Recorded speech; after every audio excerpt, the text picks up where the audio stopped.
Focus. Why can you focus on useless things for hours, but not even 5 minutes on what actually matters? Are you lazy?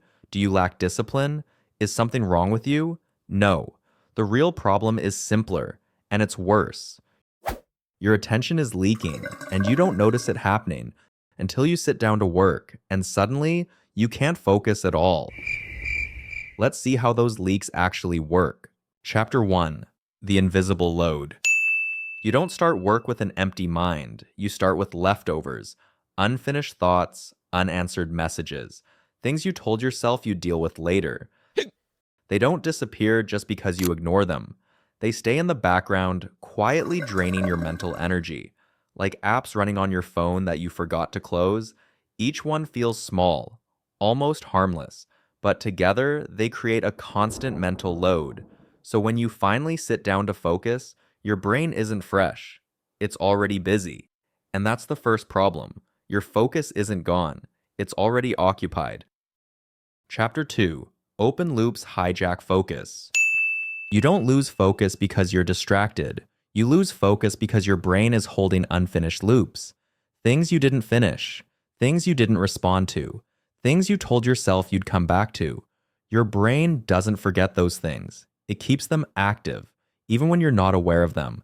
Each open loop sits in the background of your mind, quietly pulling for attention. And every time your brain checks one, you lose a little focus. That's why even simple tasks feel heavy. It's not the task. It's everything else your brain is still tracking. You're not working on one thing. You're juggling 10, even if you only notice one.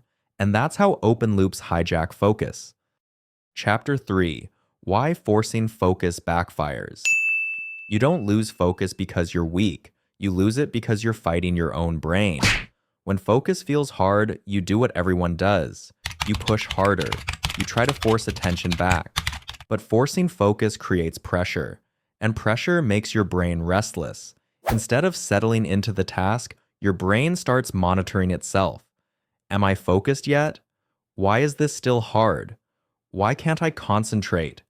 That self-checking is another distraction. So the harder you push, the more attention you burn. It's like squeezing sand. The tighter you grip, the faster it slips away. Focus doesn't respond to force. It responds to stability. And right now, your brain doesn't feel stable. Chapter 4. Focus needs time to warm up. Focus doesn't switch on instantly. Your brain isn't a light. It's more like an engine. It needs time to warm up. When you jump between tasks, check messages, or interrupt yourself, that warm-up resets over and over. So every time you sit down to work, you're starting from zero again. That's why the first minutes feel hard.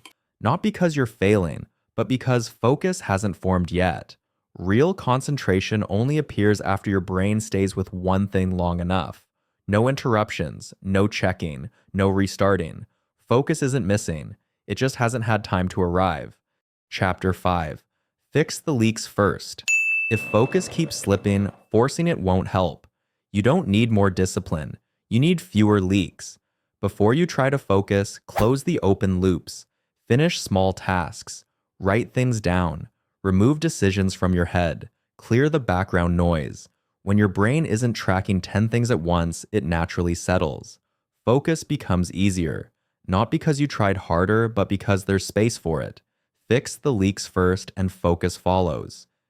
Like and subscribe.